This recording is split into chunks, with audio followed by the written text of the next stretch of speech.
Muy buenos días a todos y nuevamente gracias por acompañarnos a nuestra conferencia mensual de mercados financieros y de fondos de inversión, de Principal Fondos de Inversión. Soy Jorge Girón, responsable del área de producto y soporte comercial. Y bien, pues el día de hoy tenemos a Emilio Guizar y a Oscar López, quienes son nuestros portfolio managers, los gestores de cartera de deuda y de renta variable respectivamente. Y bueno, pues a lo largo de los siguientes 45 minutos estaremos abordando los temas del entorno económico, cómo se han desempeñado los mercados financieros durante el mes de enero y bueno, pues estamos también, ahí cerraremos viendo nuestra estrategia de inversión. A lo largo de la sesión nos van a poder compartir las inquietudes que tengan y las estaremos canalizando con Emilio y Oscar hacia el cierre de la llamada para que nos puedan atender con nuestras inquietudes. Al final, pues para nosotros es sumamente relevante que nos compartan sus preguntas. Y bien, pues sin más, los dejo con Oscar López para arrancar con el entorno económico, no sin antes nuevamente darles la bienvenida a Emilio y Oscar y agradecerles que estén por acá. Perfecto, Jorge, muchas gracias. Buenos días a todos. Es nuestra primera llamada del año. La pasada la tuvieron con los directores de inversión, Juan Verón y Omar Morales, entonces un poco atrasado, pero buen inicio de año para todos.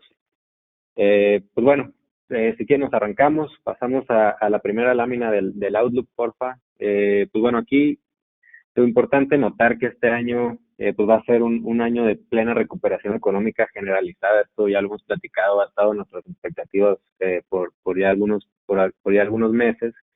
Y pues los activos, las principales clases de activos, como se puede ver en la tabla de la izquierda, ya empiezan a reflejar este tipo de comportamientos. Vemos ahí las ventanas de una semana, 3 meses, 6 meses, 12 meses y el year to date, lo que va acumulado en el año. Y pues prácticamente vemos un risk-on generalizado. Están, los movimientos bastante procíclicos. Vemos renta variable en general con buenos rendimientos prácticamente en todas las ventanas. Esto liderado por renta variable de mercados emergentes y a su vez prácticamente todo proveniendo de Taiwán y de China. Por el lado de las tasas globales, pues hemos visto cómo el Treasury ha estado tendiendo al alza, prácticamente acompañado de un alza en las expectativas de inflación, y esto le ha estado pegando al rendimiento, sobre todo a los de más largos plazos, los treasuries de arriba de 20 años, aunque también a los de 7 y 10, ¿no? Entonces, en general, digamos que la configuración del año empieza con un tono bastante inclinado a los activos de riesgos. Y en el lado derecho la tabla es de las principales materias primas, y esto también ha tenido un comportamiento, uno, sumamente fuerte, y dos, también procíclico. Vemos el WTI, el petróleo, con muy buenos rendimientos en 3 meses, arriba casi 50%, en lo que va del año va 17% arriba, y esto ha sido acompañado por otras materias primas también del sector energético, como es el carbón mineral, que está prácticamente arriba 60% en los últimos 6 meses, y esto ha estado reaccionando pues muy de la mano al crecimiento en producción industrial que hemos estado viendo, que está completamente recuperado en términos globales. Digamos, los índices de producción industrial global han estado liderados por Asia emergente, principalmente China, Corea y Taiwán, y pues ya han hecho que la demanda extraordinaria que han tenido este tipo de commodities pues ha levantado fuerte los precios. Y también ha sido así el caso en las materias primas agrícolas. Vemos al maíz teniendo un repunte interesante, está 13% arriba en el año, y también tiene tanto efectos positivos que vienen del lado de la oferta como de la demanda, pero bueno, en general vemos un ambiente bastante pro-risk, si lo queremos medir así, en donde la renta variable y los commodities están teniendo un boom bastante interesante, ¿no? Si nos pasamos a la siguiente lámina, ahora sí, para entrar un poco más a qué es lo que ha estado pasando, aquí les traemos pues un repaso general de todo lo que está pasando con el tema de las vacunas a nivel global. La tabla de la izquierda está ordenada de mayor a menor.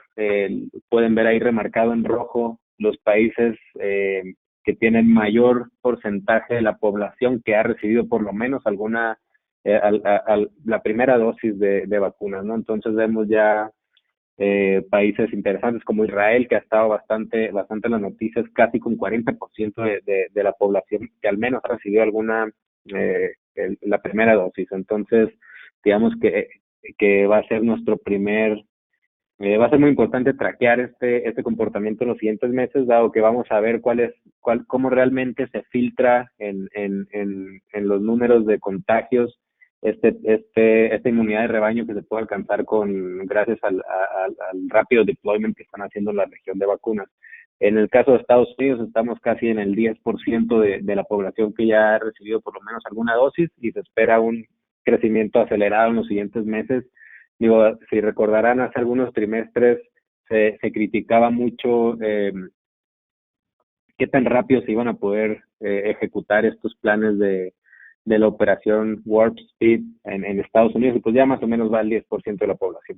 Para nuestra manera de ver las cosas es un caso de éxito, y pues bueno, en la gráfica de la derecha podemos ver la tendencia que han tenido este dato que acabamos de ver, ¿no? Entonces son tendencias alcistas, van muy rápido. Esperamos que otra vez en los siguientes meses, a conforme algunos laboratorios se unen a la producción para alcanzar las metas masivas de distribución de vacunas, pues puede ser un poco más rápido de lo esperado. Así ha sido el caso y creemos que así va a seguir hacia adelante. Pues esto es súper clave para ver cómo se va a ir comportando los datos económicos. Digamos que los países que logren controlar este tema del virus y las hospitalizaciones más rápido, pues serán los primeros en volver a la normalidad, o digamos a la nueva normalidad, y así recuperar el consumo privado de manera significativa. Entonces es bastante relevante. Y si nos pasamos a la siguiente lámina, por favor, aquí podemos ver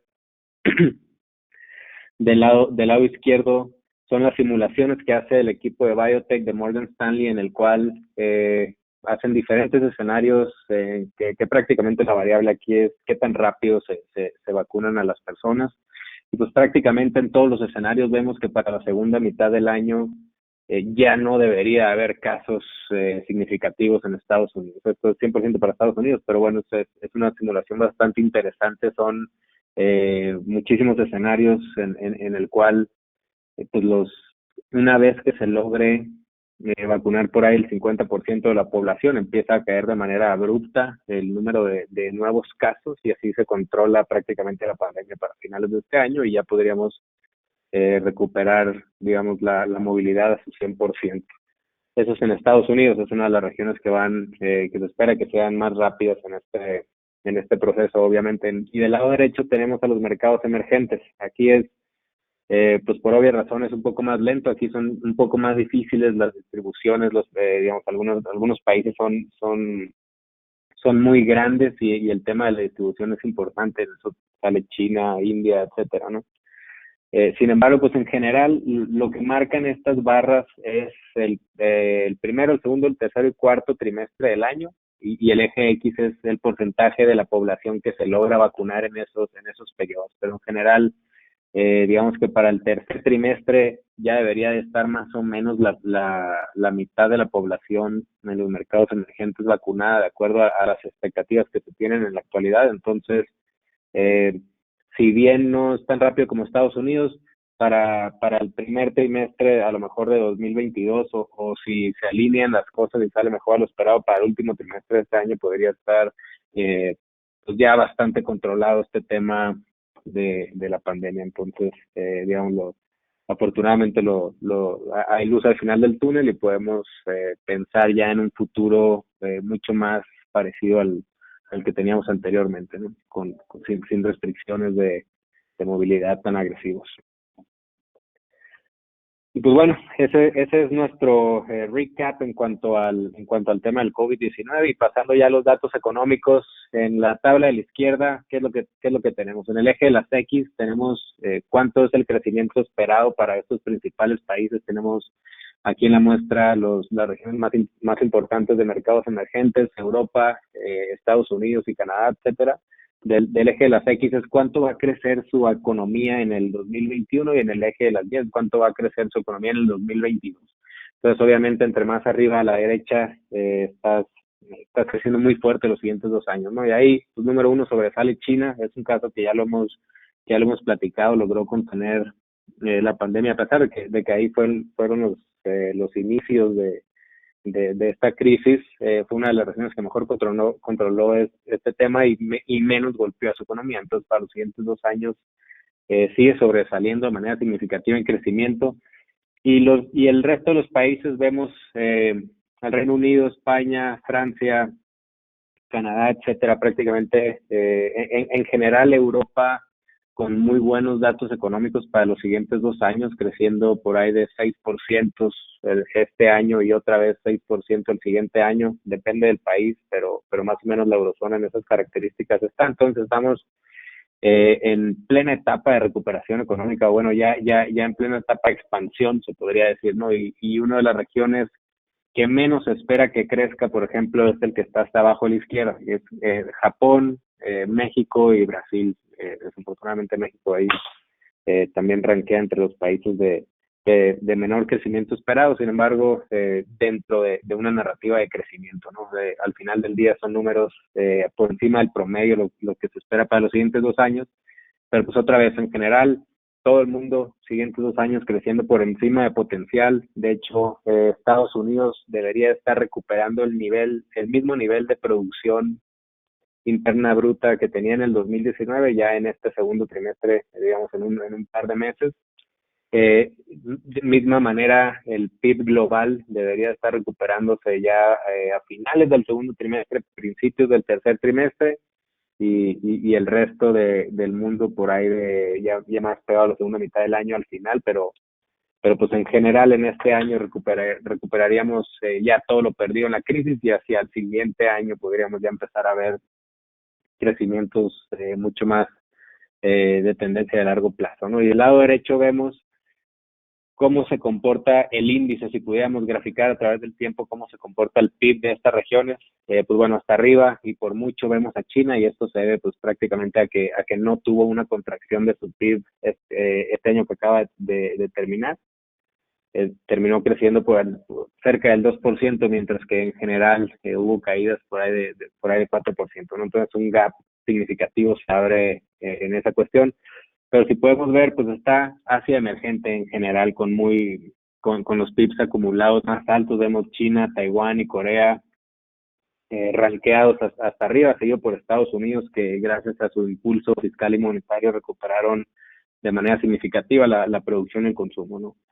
Y pues bueno, hasta abajo está México, es el país de esta muestra que se espera que se recupere de una manera más lenta, y esto pues se debe a lo que ya hemos estado platicando. Aquí en México prácticamente no tuvimos políticas contracíclicas que nos ayudaran a navegar esta crisis económica. Entonces pues digamos que estamos en una especie de piloto automático, creciendo tendencialmente a conforme la actividad global pues nos levanta en cierta medida, pero pues obviamente esto es una navaja de doble filo, por así decirlo. Tenemos muy bajo crecimiento económico acumulado, pero pues también no nos endeudamos ni siquiera una cuarta parte de lo que lo hizo el resto del mundo, ¿no?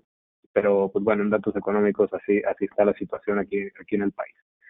Y si nos pasamos a la siguiente lámina, por favor, aquí podemos ver las exportaciones año a año, cómo se comportan en las principales regiones exportadoras. Esto es China, Singapur, Japón, Corea, Taiwán y Estados Unidos. Exportaciones del lado izquierdo, importaciones del lado derecho. Ahorita, si nos enfocamos en las exportaciones, en la gráfica del lado izquierdo vemos cómo China y Taiwán ya están creciendo sus exportaciones casi 15% año a año. Esto es, digamos, es un número bastante positivo, que solo lo habíamos alcanzado en los Goldilocks del 2017, cuando vimos los frutos del estímulo chino que prácticamente levantó la actividad económica global, ¿no? Entonces ahorita nosotros la manera como estamos interpretando estos datos es Asia emergente obviamente es la primera región en recuperar datos económicos en exportación, sobre todo dado que son las regiones que no tuvieron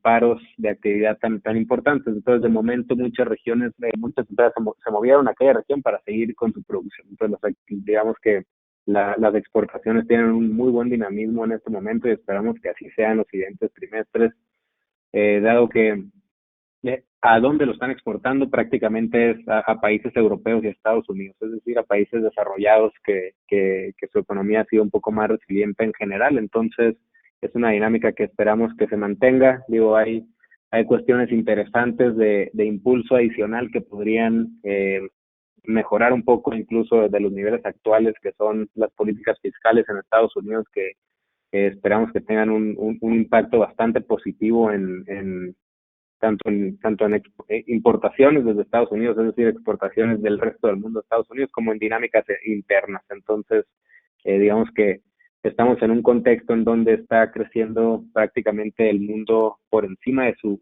potencial, y así se espera que sea este año y el que sigue. De la misma manera, las utilidades de las corporaciones globales deberían de estar creciendo doble dígito por los siguientes 2 años, y, y pues bueno, el estímulo fiscal en Estados Unidos viene simplemente a asegurar ese dato, ¿no? Y si nos pasamos a la siguiente lámina, por favor, para ver un poco más de indicadores de sentimiento ahora. Los que vimos eran más datos duros. Aquí del lado izquierdo vemos la gráfica de cómo se compara mercados emergentes contra mercados desarrollados en los PMIs, es decir, en estas encuestas a los managers de compras prácticamente de las compañías más importantes, de cómo ven la situación, empleo, costos, producción, etcétera. Pues se ven, primero que nada, este indicador arriba de 50, es un indicador donde el 50 es prácticamente un cero. Cualquier dato arriba del 50 significa expansión, y cualquier dato por debajo del 50 significa una contracción esperada en los siguientes 3 a 6 meses más o menos. Entonces, lo que vemos es que los mercados desarrollados se mantienen con una tendencia alcista, prácticamente alcanzando niveles cercanos a los máximos históricos, por lo menos de la historia reciente, mientras que mercados emergentes, si bien todavía en territorio de expansión, se modera ligeramente, y esto fue principalmente causado por Brasil, que hubo una normalización en el sentimiento en la región, dado los niveles tan altos de los que partíamos, ¿no? Y del lado derecho podemos ver el desglose de las principales regiones, es decir, de la zona euro, Japón y Estados Unidos, y pues en general Estados Unidos otra vez con muy buenos datos, igual alcanzando niveles cerca de máximos históricos, prácticamente ahí un poquito más arriba de lo que se alcanzó en 2019, y con una muy buena tendencia, y esto otra vez responde tanto a las dinámicas internas como externas, ¿no? En Europa se detiene un poco la mejora, sin embargo se mantiene en buenos niveles, por ahí de 54 puntos, es un dato bastante expansivo para las expectativas de estas empresas. Y Japón, como lo vimos hace rato, es una región que se espera que crezca lento en los siguientes 2 años, y también se refleja aquí en este indicador de sentimiento de las empresas, en donde prácticamente está abajo del threshold de 50, en donde indica ligera contracción, o más o menos está en un status quo, por así decirlo, en esta región, ¿no? Entonces, importante saber los drivers de los crecimientos hacia adelante. Entonces, Estados Unidos y China toman un rol bastante importante, como suele ser el caso. Entonces, esto es, digamos, ya mezclando todo con todo, tanto los indicadores duros como los indicadores líderes de este tipo de encuestas, pues apuntan a una recuperación bastante interesante. Y en la siguiente lámina, por favor, aquí simplemente para comparar cómo se comparan o qué podríamos esperar dado estos indicadores en temas de inflación y ese tipo de cuestiones que han estado bastante en los medios, dado que vimos los commodities hace rato, las materias primas subiendo de manera significativa, el petróleo y el precio de los productos agrícolas tienen una relación bastante importante en la inflación. Entonces, dado que están con un buen repunte, es de esperarse que los siguientes datos económicos de los datos de inflación para los siguientes meses salgan bastante, o por lo menos arriba de lo que suelen estar, no por encima del crecimiento normal en precios generalizados. Y del lado izquierdo aquí lo que vemos es en la línea azul celeste vemos la inflación implícita o break-even de 10 años en los bonos de Estados Unidos. Obviamente se recuperaron después de la crisis, cuando vimos que el petróleo llegó a tocar precios negativos, etcétera. pero ahorita sobrepuesto con el ISM, que es prácticamente un indicador muy similar al que vimos de los PMI, es el sentimiento de las empresas nomás de otra administradora. Entonces, en general se ve que hay una relación muy fuerte entre la actividad económica y la inflación, ¿no? Entonces, digamos que si estamos viendo una recuperación fuerte hacia adelante y los commodities empiezan a reaccionar de la manera que lo han estado haciendo, es de esperarse que la inflación esperada esté por encima del promedio de mediano y largo plazo, ¿no? Entonces, es un tema importante a tener en mente. Obviamente, una inflación alta tiene implicaciones en los activos de riesgos, tanto en renta fija como en renta variable, que ahorita platicaremos más a fondo. Y del lado derecho vemos igual un indicador de mercado que es el ratio del precio del cobre contra el precio del oro, que es, digamos, responde muy bien o se comporta muy similar a los datos de actividad económica, y otra vez sobrepuesto contra la línea azul celeste, que es el nivel de la tasa de 10 años en Estados Unidos. Entonces, digamos que la actividad económica ha hecho que los precios del cobre suban mucho más que los precios del oro. Hay que recordar, el precio del cobre es un commodity bastante industrial, mientras que los precios del oro es una materia prima mucho más monetaria. Entonces, ahorita se empieza a permear este tipo de datos de actividad económica positiva en este tipo de comportamientos, lo cual señalaría que el Treasury de 10 años tendría espacio al alza todavía de los niveles actuales. Y esto, si lo comparamos con la gráfica de la izquierda, pues es más que nada proveniendo de inflación implícita más que alzas en tasa real, ¿no? Entonces, otra vez, un resumen general, lo que vemos hacia adelante es que estamos en un nuevo ciclo en donde estamos en la etapa plena de expansión, y esto se espera que dure por lo menos los siguientes 2 años, y tenemos dos factores aquí en donde la actividad económica global se recupera, y tenemos otros factores como el impulso adicional que viene de políticas fiscales de Estados Unidos bastante expansivas. Entonces, eh, muy buenos datos para mediciones de ciclo económico. Pues bueno, yo con eso termino el outlook. O sea, por favor, si podemos pasar a renta fija para que Emilio Guizar nos platique un poco la perspectiva que traemos. Perfecto. Pues muy buen día a todos. Empezamos con la parte de renta fija. Aquí en la primera lámina lo que les traemos es el movimiento de los M-bonos durante el primer mes del año. Aquí vemos que fue un empinamiento principalmente con una combinación entre caídas de los nodos más cortos y de los plazos con mayor duración subidas, y todo esto pues es explicado en su mayoría por este movimiento de la curva de Estados Unidos, ¿no? Como sabrán, pues tuvo ahí un empinamiento alrededor de 15 puntos base en la parte de 10 y 30 años, que bueno, aquí también se vio afectado como lo podemos ver, y pues todo esto se explica por el tema del estímulo fiscal que Biden está proponiendo, el tema de la carrera entre vacunación y contagio, que ya prácticamente se ve una luz al final del túnel, donde ya creemos que la vacunación va a estar más fuerte en los siguientes trimestres, los siguientes meses, y esto pues disminuye el contagio y pues hace que los inversionistas se vean más atraídos hacia activos de riesgo, ¿no? Entonces, ese tiene un impacto en la curva de treasuries que se vio también ahí en la curva de M-bonos, ¿no? En la tabla de en medio podemos ver que el rendimiento se dio principalmente en la parte corta o incluso del belly de la curva, ahí los 24, los 27 fueron los que más pagaron durante el mes, y como preámbulo a lo que fue el mes, podemos ver del lado derecho que prácticamente la parte corta pues, se mantuvo ahí en niveles muy bajos durante el mes. Ese fue el rango en el que estuvo oscilando, mientras que la parte larga pues más pegado hacia su cota superior, ¿no? Entonces, también podemos explicar un poquito el movimiento de la parte corta del apetito de los inversionistas ante la expectativa de recorte de Banco de México, ¿no? Que se espera que este jueves recorte su tasa a 25 puntos base, y pues bueno, por eso se hace atractivo el estar invertido en instrumentos de corto plazo, ¿no? Si pasamos a la siguiente lámina, que es la curva de CETES. Podemos ver ahí el movimiento que fue generalizado positivo en toda la curva, ahí con un ligero retraso en la parte de 28 a 150 días si quieren.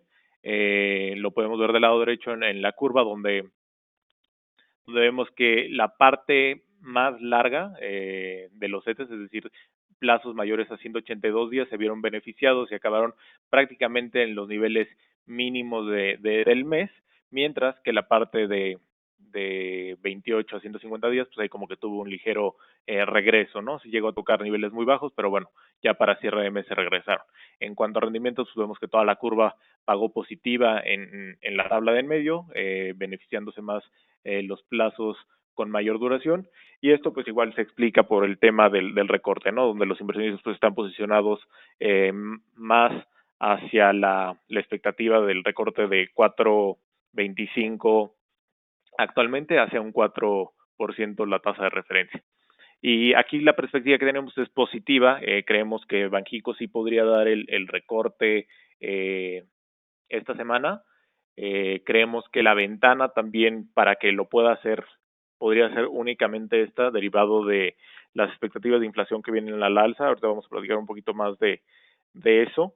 Entonces estamos positivos la parte corta de las tasas nominales, ¿no? Tanto toda la curva de CETES como la parte corta de los M-bonos.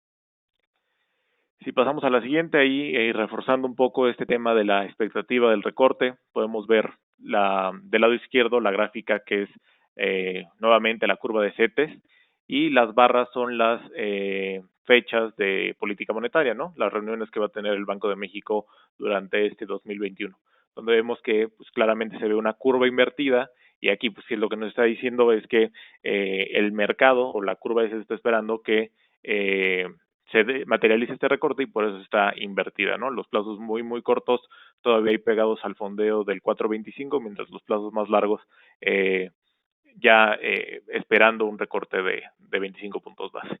Si lo vemos del lado de la tasa forward de 10, vemos que durante el año prácticamente se espera únicamente un recorte. Ahí vemos cómo se va moviendo en las distintas fechas de política monetaria, que prácticamente en general es un recorte de 25 puntos base, y relacionado con la encuesta de Citibanamex que publican quincenalmente. Esta se publicó el viernes pasado.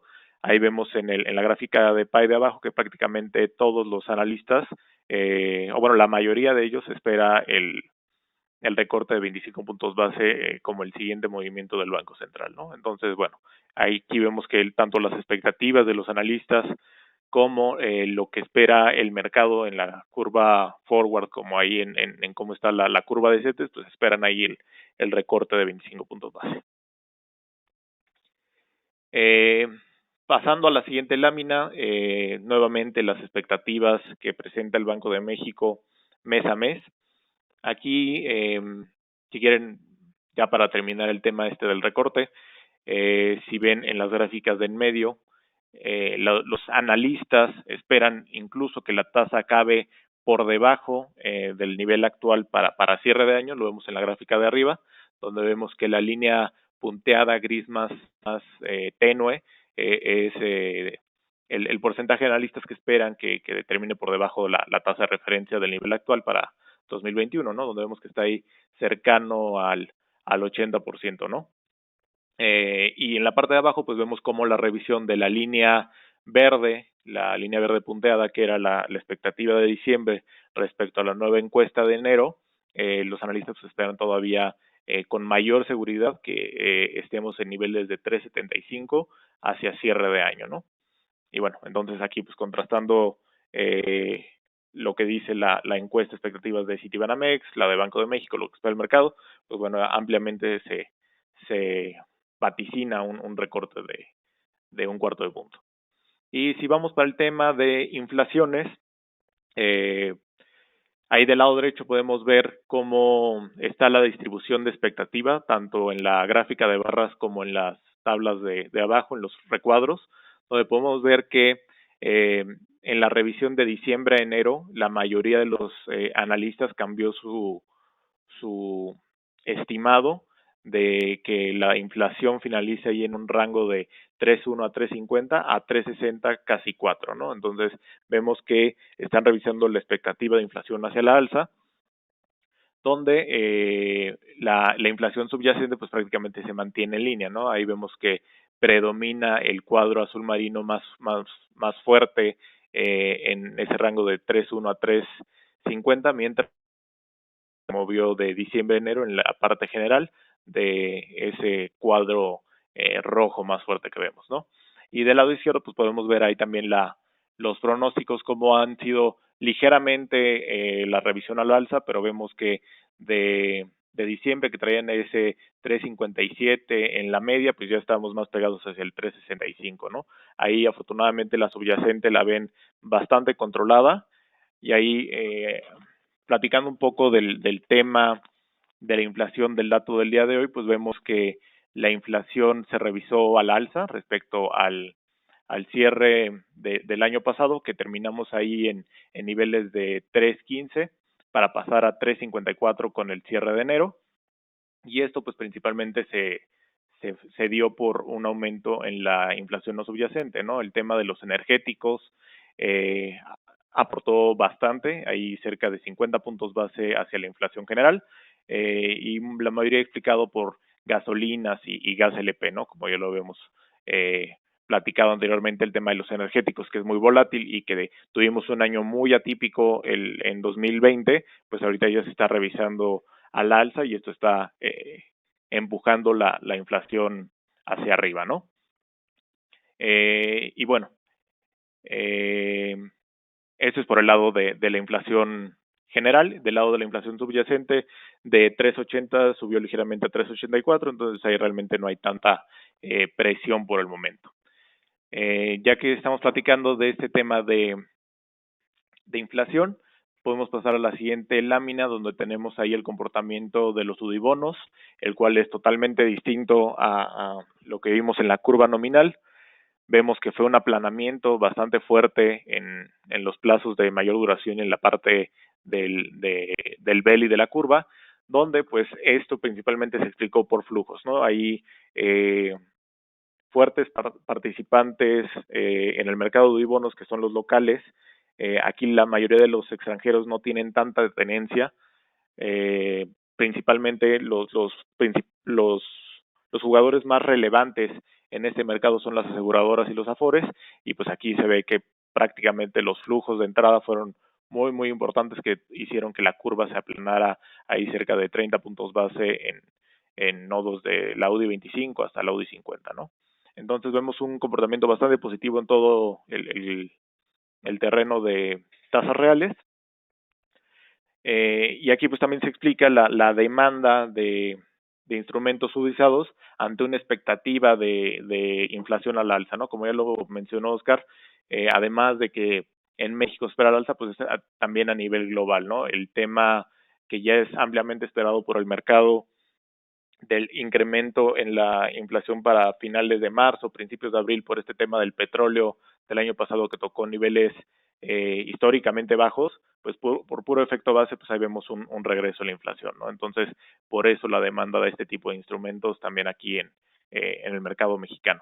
Y nuestra perspectiva al respecto es también positiva, sobre todo en UDIbonos de corto plazo, donde vemos que puede haber oportunidad dada la expectativa de inflación. Creemos que vamos a tener periodos de alza de aquí a la mitad del año, y bueno, esto se puede ver favorecido en ese tipo de instrumentos. Y bueno, por mi parte pues sería prácticamente todo. Si quieren pasamos a la parte de renta variable nuevamente con Oscar. Claro, Emilio, gracias. Bueno, si nos pasamos, Jorge, por favor, exacto, a esta lámina, dado el movimiento tan fuerte que han tenido la renta variable global en terrenos positivos importantes, los múltiplos, que es una métrica que se suele usar tradicionalmente como evaluación, se ven, digamos, que en contexto histórico bastante estirados. Es por eso que les traemos aquí una de las métricas que seguimos más detalladamente nosotros aquí en el equipo, que es el Equity Risk Premium o el ERP.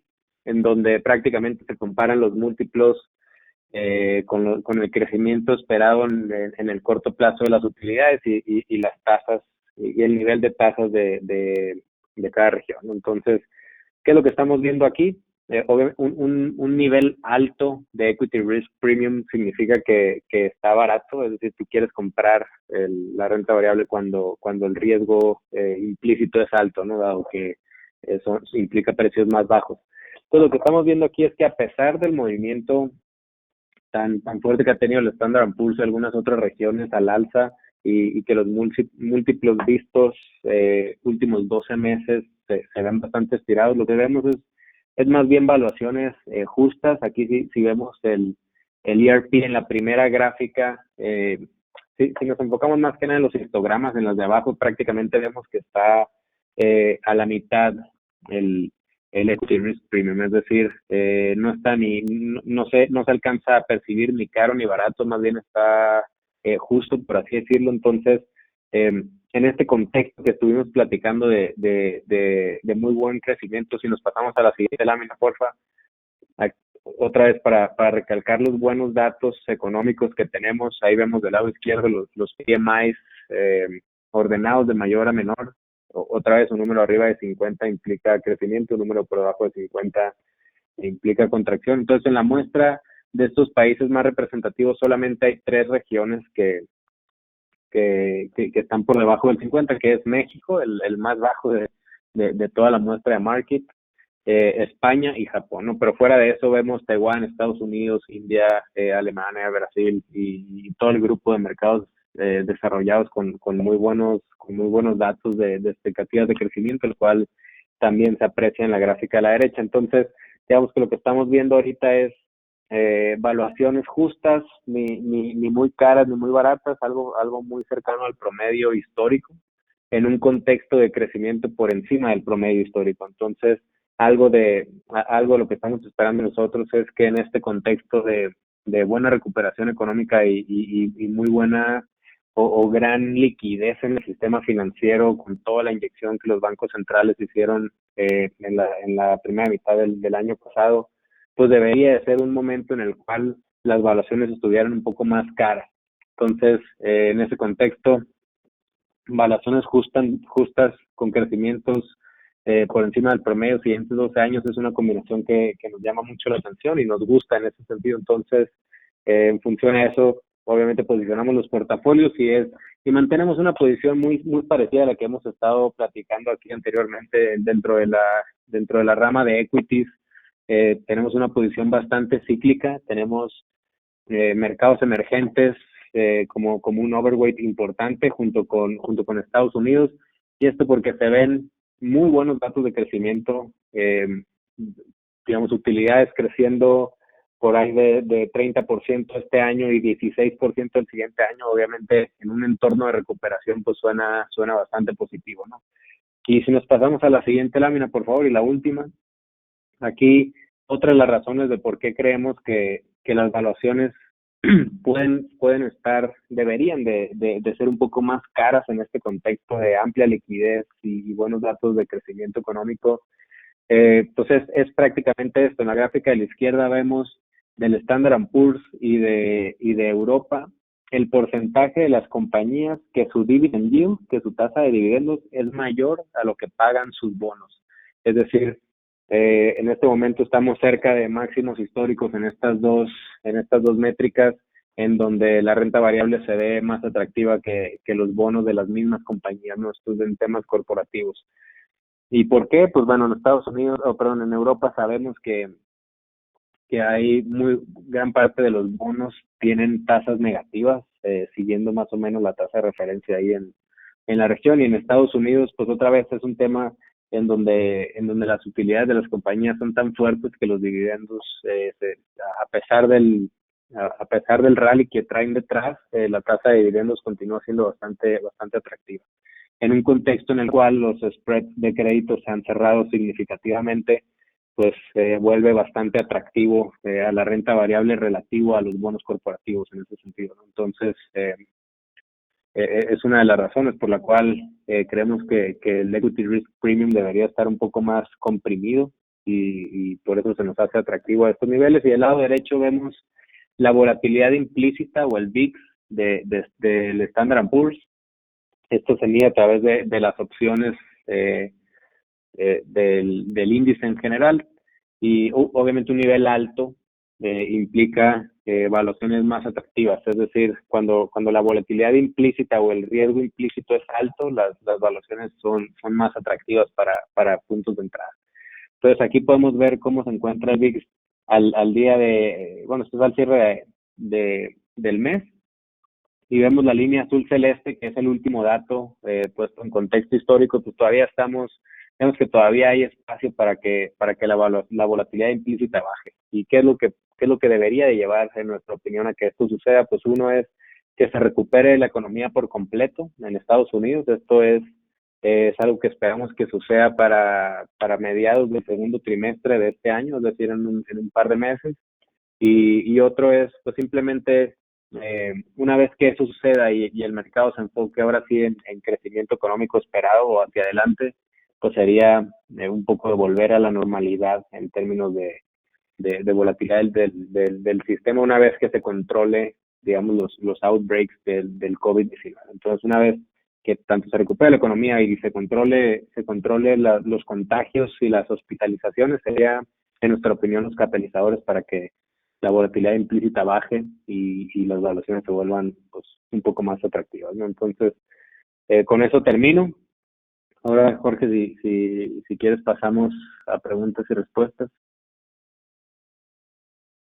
Muchas gracias, Oscar, también a Emilio, y nuevamente invitamos a todo el auditorio que nos haga llegar las inquietudes que tengan respecto a los mercados o a nuestros portafolios de inversión. Nos han estado llegando algunas, Oscar, y quisiera arrancar con la primera, y retomando un poco lo que mencionabas ahorita de mercados emergentes, ¿no? Se habla que ha tenido un muy buen desempeño en el arranque del 2021, y si se considera que este comportamiento va a seguir hacia adelante, por lo menos durante la primera mitad del año. Perfecto, muchas gracias. Muy buena pregunta, de hecho, hasta parece que nos escucharon ayer teníamos nuestro comité mensual y justo era un tema en el cual llevábamos bastante análisis y opiniones al respecto, dado el buen rendimiento que han tenido ya los índices, ¿no? Digamos que ya mucho de las buenas noticias está dentro de los precios en la región y aquí está la respuesta. Apenas se empieza a ver un regreso importante en las exportaciones de regiones fuera de China y Taiwán.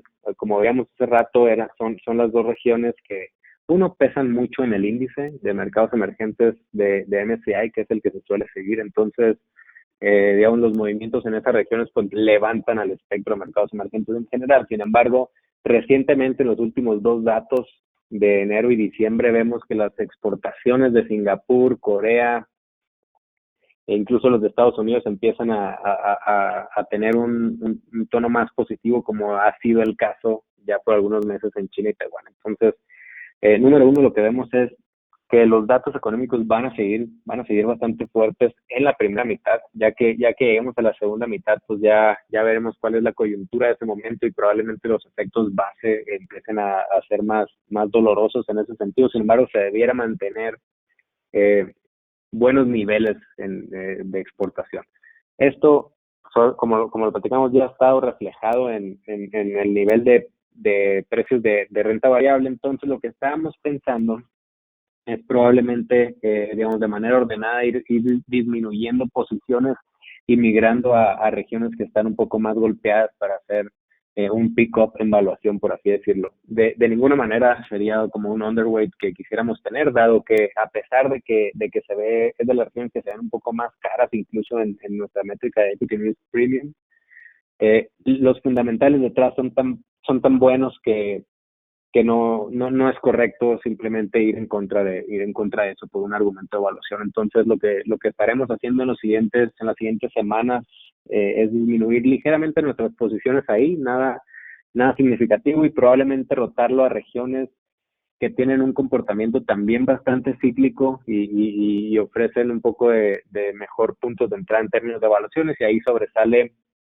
tanto Estados Unidos como Canadá en general, ¿no? Que Canadá es una región que su índice tiene un gran peso en empresas en el sector energético y el sector financiero, lo cual pues es bastante cíclico y favorecido en este momento. Los bancos en un entorno de tasas de largo plazo al alza, pues les permite, les mejora métricas financieras a las empresas, dado que son bancos y prestan, digamos que se fondean en el corto plazo y prestan en el largo plazo, ¿no? Entonces, la pendiente, el hecho de que la pendiente se esté empinando es bastante bueno para este sector. Y el otro es el sector energético, que como vimos, los precios de los commodities en ese espectro, tanto en mineral, en carbón mineral, como en el mismo petróleo, pues tienen muy buenos repuntes. Entonces, es algo que queremos hacer. No, yo creo que no hay prisa en salir y reventar la posición de mercados emergentes, dado el buen comportamiento del nivel de crecimiento, como vimos hace rato en la gráfica del Producto Interno Bruto acumulado a lo largo del tiempo, y parándonos en 2 años. China, Taiwán y Corea simplemente se despegaron del resto del mundo. Entonces, eh, creemos que todavía hay algo de valor ahí. Sin embargo, pues hay regiones que se ven un poco más atractivas para el mediano y largo plazo. Gracias, Oscar. Y nuevamente, mira, otra pregunta que nos hacen en estos momentos es, de acuerdo a lo que estás comentando sobre la prima de riesgo y la buena expectativa de los mercados accionarios, ¿es un buen momento para tomar posiciones en Estados Unidos, sea en el Nasdaq o en el Dow Jones? Claro, gracias. Sí, la respuesta desde nuestra perspectiva de mediano y largo plazo es sí, son buenos puntos de entrada. Digamos, muchas veces el ver la serie de precios cuando está en máximos históricos, pues da un poco de incomodidad de estar entrando cuando la fiesta ya empezó. Sin embargo, pues otra vez, para los siguientes 2 años lo que vemos son tasas de crecimiento muy fuertes, 30% para este año y 16% para el siguiente año en general en Estados Unidos, en un entorno de tasas bajas y recuperación. Se ven, desde nuestro punto de vista, son buenos puntos de entrada. Definitivamente, en términos de retorno esperado, ya van a estar un poco más normalizados estos doble dígitos que vimos, dado los puntos de entrada tan bajos de marzo, abril y mayo del año pasado. Pues definitivamente esos ya están detrás, ¿no? Sin embargo, todavía vemos rendimientos absolutos positivos para el mediano plazo en la región. Muy bien, gracias, Oscar. Y otro tema que estuvimos discutiendo ayer en el comité, ¿no? Renta variable local. ¿Qué se puede esperar del mercado accionario mexicano? Perfecto. Pues mira, nuestros modelos de evaluación indican que el índice debería estar cercano ahí a los 48,800 puntos, es más o menos un 9% de los niveles actuales arriba. Es buen rendimiento. Sin embargo, aquí en México hay algunas cuestiones que hay que tomar en cuenta. Tenemos una de las elecciones más profundas, por así decirlo, en la historia de México, en el cual prácticamente vamos en número de cosas que se van a elegir, tanto en las cámaras como en los estados. Entonces esto siempre, el ruido político siempre es un poco incómodo para los accionistas. Digo, sabemos que México tiene un mandato en el cual quiere tener un superávit en las cuentas, es decir, no endeudarse, y en un contexto de crecimiento tan bajo, pues es un poco difícil, lo cual llama suena la campana de los impuestos, ¿no? De alguna tasa de impositiva que podría subir, ya sea para corporaciones o para individuos, o incluso para cosas más focalizadas como productos calóricos y altos contenidos de azúcar, etcétera, como ha sido el caso en las embotelladoras por los últimos 7 o 10 años, ¿no? Entonces, en ese contexto, creemos que probablemente nuestro target de final de año se dé justo en la segunda mitad y no tan rápido, porque tenemos este ruido político de medio que digamos vamos a tener la visión un poco más clara en julio, ya que sepamos más o menos cómo se movieron las piezas. Entonces, en general, a pesar de que el crecimiento económico en México es muy bajo y se espera que sea de los más bajos del mundo hacia adelante, y los PMI que estamos hasta abajo de la tabla, lo cual sugiere que las empresas se sienten un poco incómodas al invertir aquí, pues la buena noticia es que el índice, el IPC, está conformado por empresas que en su mayoría son globales. Aproximadamente 35-40% de los ingresos de las empresas de la bolsa vienen de otros países. Entonces, digamos, tenemos ese lado positivo en esta coyuntura, en el cual ahorita, digamos que nos conviene estar vinculados al crecimiento económico global y no tanto al local. Entonces, en general, la bolsa va a tender a aportarse o a tener mejores rendimientos que la economía, sin duda, en los siguientes 2 años. Sin embargo, pues pensando en el corto plazo de aquí a 6 meses de la bolsa puede ser algo incómodo. Sin embargo, de 6 a 12 años o de 6 a 12 meses, pues las evaluaciones son bastante interesantes. Digamos que por muchas métricas de evaluación, México rankea muy bien, ¿no? Gracias, Oscar. Tengo una pregunta para Emilio, ya te regreso contigo, pero Emilio, por acá nos preguntan respecto a la perspectiva de inflación que se tiene hacia adelante, ¿qué posicionamiento estaríamos privilegiando en tasas reales, especialmente en la parte corta y larga de las curvas? Perfecto, muy buena pregunta. Aquí, dado los break-evens que tienen el mercado implícitamente, ahí la diferencia entre mebonos y udibonos, vemos que por valuación de break-evens, las más atractivas, nosotros pensamos que son las UDIs más cortas, ¿no? Específicamente UDI 22 y UDI 23 son las que más nos hacen sentido. Sin embargo, también podría ser la parte del belly, pero con un mayor cuidado, ¿no? Mayor cautela y menos ponderación, pero nuestras favoritas sí son las de corto plazo, ¿no? Las de largo plazo también se ven bien, pero vaya, estas, dado que sí están sujetas a mucha volatilidad, sobre todo de la parte larga de los M-bonos, pues sí somos un poco más cautelosos en esa parte. Entonces, lo que te digo es, sí nos gusta toda la curva de UDI-bonos, pero tenemos una mayor preferencia en los nodos de corto plazo, que sería UDI 22 y UDI 23 principalmente. Excelente, Emilio, muchas gracias. Oscar, por acá también, espero tú nos puedas ayudar con esta pregunta. ¿Qué expectativas se tiene en el comportamiento del peso respecto al dólar durante 2021? Claro, encantado. Otra vez, en México es una región que traemos los dos filos de la navaja, ¿no? Tenemos un crecimiento económico muy bajo, sin embargo, en métricas de endeudamiento y habilidad de pago estamos súper bien, tanto en nivel absoluto como en relativo contra países emergentes. No tenemos apenas por ahí de 50% de deuda PIB, mientras que nuestros comparables, por ejemplo, Brasil ya anda pegándole a los 90 y en general todo el mundo se endeudó por ahí de entre 5 y 10 puntos del PIB, mientras que nosotros nos quedamos prácticamente flat por esta falta de políticas contracíclicas. Entonces, como lo platicamos en el último webinar que tuvimos, creo que fue fue en Instagram, bueno, seguimos manteniendo el view que creemos que México está en una posición muy sólida en finanzas públicas, y a pesar de que vamos a tener un bajo crecimiento, nuestra habilidad de pago es muy por encima del resto de los países emergentes, por lo cual consideramos uno de los factores claves para que el tipo de cambio se mantenga bien comportado. Nuestra tasa de referencia, aunque ya es un poco más baja en niveles absolutos contra la que teníamos hace un año, sigue siendo alta en términos comparables, ¿no? Tenemos tasas reales positivas, lo cual somos de las pocas regiones que han logrado tener esta métrica. Sí, eso es bastante bueno para el carry. Entonces, nuestra expectativa es que se mantenga bastante fuerte, es decir, rondando en estos niveles,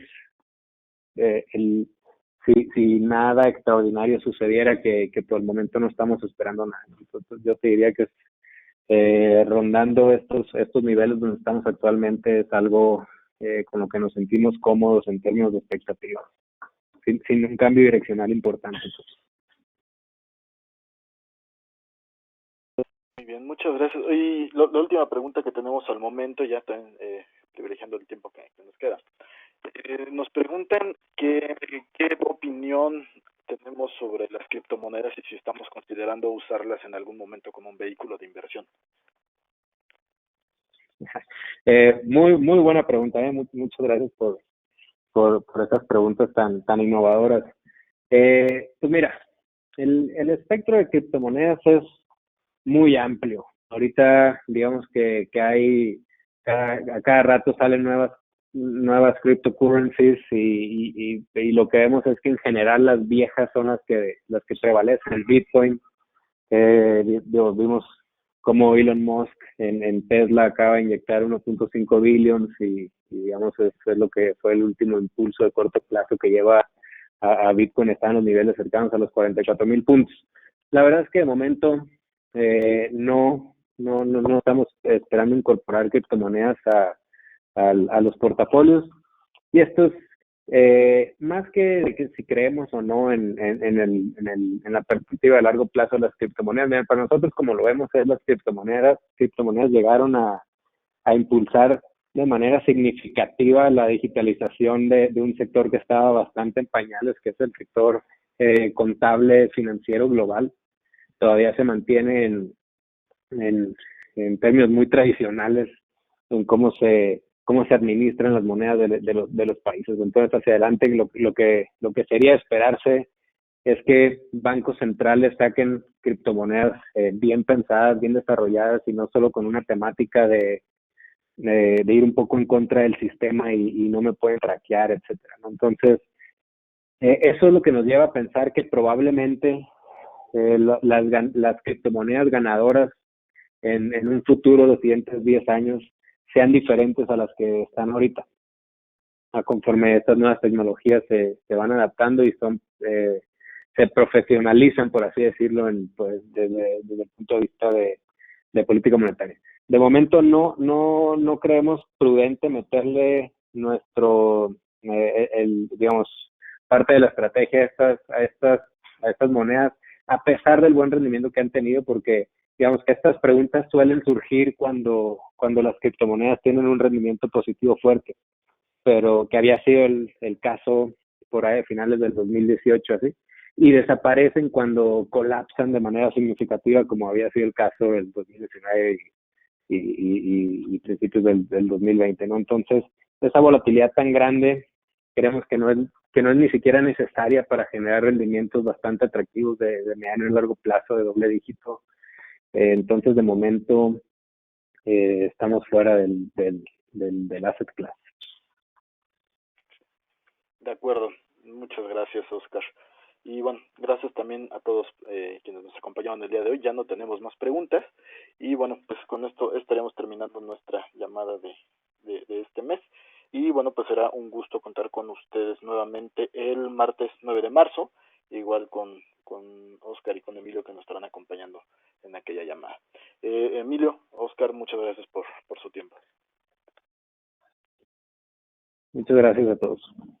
Gracias a todos, buen día. A todos nuestros asistentes les agradecemos que nos hayan acompañado y los esperamos con mucho gusto en nuestra conferencia del mes de marzo. Que tengan un excelente día. Hasta luego.